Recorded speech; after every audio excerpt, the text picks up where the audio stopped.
The Astros win back-to-back series for the first time in 2024 as they take 2 out of 3 from the Cleveland Guardians at Minute Maid Park.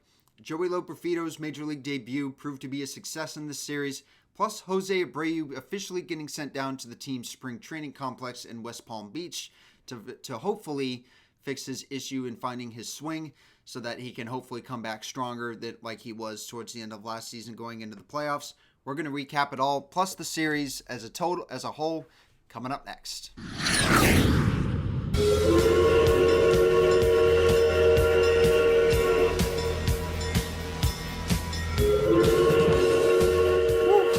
my gosh, man. The Astros appear to be finally turning the corner. They have won 5 out of their last 6 games, or going after this series win against the Guardians. So let's talk about the series. First off, we're going to start off here with game number 1. Now, I'm going to be upfront with you guys here. I was honestly planning on doing a reaction video for this, even going into even the day of the game while I was at work. I was thinking about it, but then I decided against it because, Hunter Brown was pitching, and I did not want to be recording a montage of me trash talking Hunter Brown for how much he stinks. But honestly, I'm kind of regretting it because this game was honestly one of the Astros' best wins, if not the best win of the season to this point. But let's break it down. So starting off here in the first inning, like I said, I wanted to do a reaction video, but I decided against it, and I'm instantly regretting it now. So because I didn't want to be trash talking Hunter Brown for how much he stunk. And after Josh Naylor had tagged him for a 3-run home run in the first inning, at first I thought, okay, I guess I won't regret this. Maybe this is just going to be another bad start by Hunter Brown and the offense just falls asleep. But little did I know, this game was about to change for the best. So the game would stay 3-0 Guardians until the bottom of the third inning when Alex Bregman stepped up to the plate with 2 runners on, and he would hit a game-tying 3-run home run just to the right of the Crawford boxes off of one of the signs that's out there to knot the score at 3 runs apiece. The game would end up staying that way going into the 4th inning when Joey Loperfito, the Astros' number 6 prospect, who is making his Major League debut tonight with how good he has been down at AAA, hitting, I think, 13 or 15 home runs, something like that. But either way, whatever it was the minor league leading. He was the minor league home run leader coming before being called up. And he did great. He stepped up to the plate with the bases loaded, and he plated home 2 more runs to make it 5-3 Astros at that point, which would give him his first hit and also his first 2 RBIs in the big leagues. So he did finish 1 for 5, which I think I kind of would have come to expect that. I think it's kind of rare to see a major league prospect get more than 1 hit in his major league debut. Just get the first hit out of the way and you feel good about that. But those were not the only runs that the Astros had scored in this inning. So John Singleton, a couple batters later, had destroyed a line drive home run, which hit all the way into the upper tank of Minute Maid Park in that section that's just below the big screen to make it 8-3 Astros. And you would think with how good the Astros bullpen has been that they would be able to preserve that lead. But unfortunately, that was just not the case, because in the 6th inning, the Guardians began chipping away at that lead. Andres Gimenez had hit a 2-run home run off of Hunter Brown, who was still out there to make it 8-5 Astros, so the Guardians came within 3. But Montero had come in, and Estevan Florial for the Guardians had hit another 3-run home run, Cleveland's second 3-run homer on the game to knot the game at 8. And that would be what the score would stay at as the game went to Manfred innings. I'm not going to be trash talking baseball and how much I hate it, but I've said it before and I'm going to say it again. I hate when the Astros games go to Manfred innings. And actually, I did see this picture on Twitter. The Astros are actually the worst team in extra inning games ever since 2020, which was when this ghost runner rule, the automatic runner, Manfred runner rule, whatever you want to call it, was implemented. If you want to have it in a pandemic shortened season, or really if there's any kind of global pandemic going on, then that's okay. If you want to have it in to preserve the bullpen, that's also okay. And even to this day, that's also okay. But at the same time, the Astros in each of their extra inning games that they have played to this point, including game 2 of this series, which I'll talk about in a minute, they have allowed their opponents to score their Manfred runner every single time. At no point, at none of these games have they kept that Manfred runner from scoring, let alone getting as far as third base. The Astros, on the other hand, well, they have hardly been able to score their Manfred runner at all in extra inning games. The one exception was this game. Going into the bottom of the 10th inning, Cleveland had already plated their automatic runner, so now it was the Astros' turn to do the same. Victor Caratini, off of the bench, had come up to the plate as the winning run, and he hit a line drive home run that just barely cleared the right field wall to give the Astros the walk-off victory. Their first this season, their first Manfred inning win of the season under these circumstances, and again, the best win of the season so far.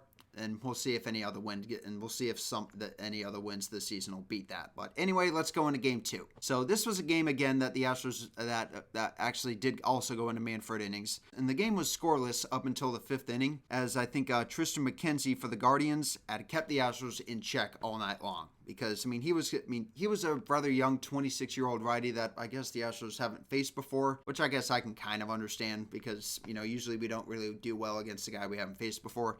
But at the same time, dude, this guy coming into the series and looking at these stats on the box score, his ERA was 4.34 coming into this game, which really for a guy that I guess I should be looking at as a Cy Young, I guess, is really not that good.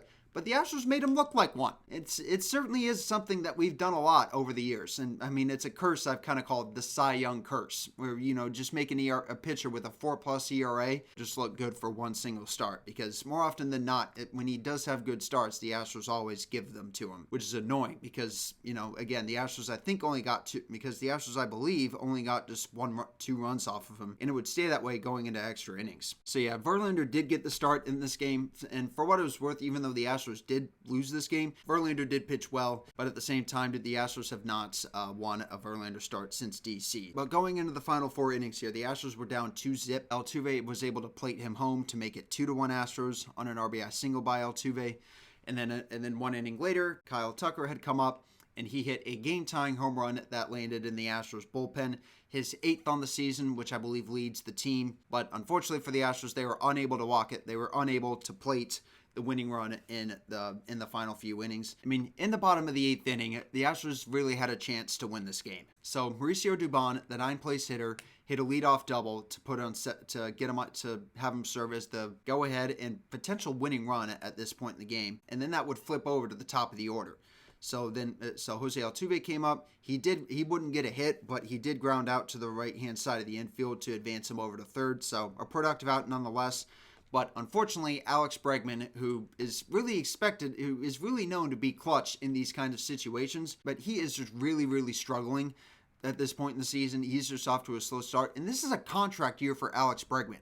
He needs to be coming in clutch in these kinds of situations. You would think that for a contract year for a player, that he would just go out on a tear before, likely just departing in free agency, just making a big splash by another team and makes him more attractive. But no, he would end up hitting a harmless pop-out for the Guardians defense that barely even left the infield for the second out of the inning. And then after the Guardians made a pitching change to bring in a lefty to face Jordan, it didn't work out, and then the Astros would strain the winning run at third, or the potential winning run at third base. And unfortunately, they didn't get a runner to third base, and unfortunately, they didn't get a runner past second base at that point, unless you want to count the Manfred runner. But as the game stayed that way going into Manfred innings, Sean Dubin had come in to pitch this inning after Presley was able to pitch a shutdown 9th inning. He would get in trouble right away as he would walk the first guy that he faced to give 2 runners on for the Guardians, and then the next batter, Stephen Kwan, who was honestly a thorn in our side this entire game. As I look at the box score, he ended up finishing 3 for 5.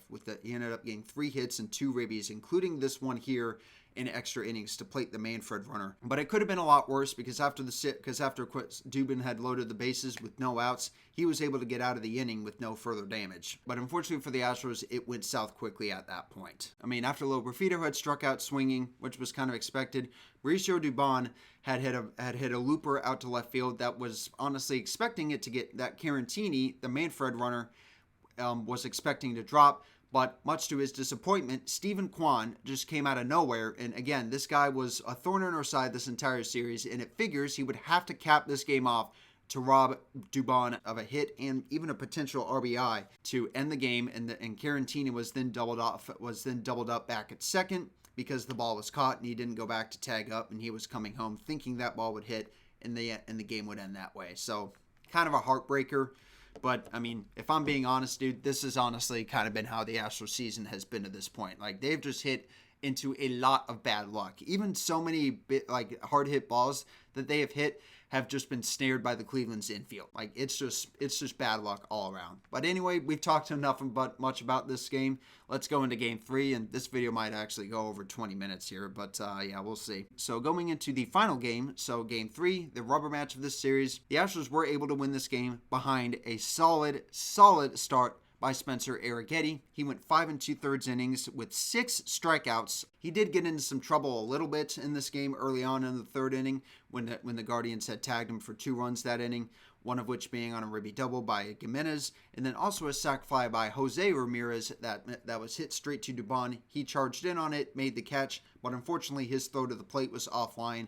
And then Stephen Kwan, who scored from third, was ruled safe. 2-0 Guardians. Now, going into the bottom of the 3rd inning, the Astros would be able to chip away at this lead. 3 of the first 4 batters had hit singles to load the bases for Alex Bregman, but unfortunately for Alex Bregman, his at-bat result in these kinds of situations was more the same as he had in Game 2 of this series with the winning run on third base. He would hit an easy pop-up. He would hit another easy pop-up for what feels like maybe the 50th time this season in these kinds of circumstances, but the Astros were able to catch a break in this inning as Cleveland Guardians catcher Bo Naylor was not able to corral a pass ball, which allowed John Singleton, who was on third base, to score. But that's all the Astros would score in the inning. But thankfully for Arrighetti, like I said, he pitched a very good game, and he was able to keep the Guardians, and he was able to keep the game right where it was at. And then the Astros in the bottom of the 6th inning were able to take advantage of that. So after Tucker had struck out to begin the inning, Jeremy Pena had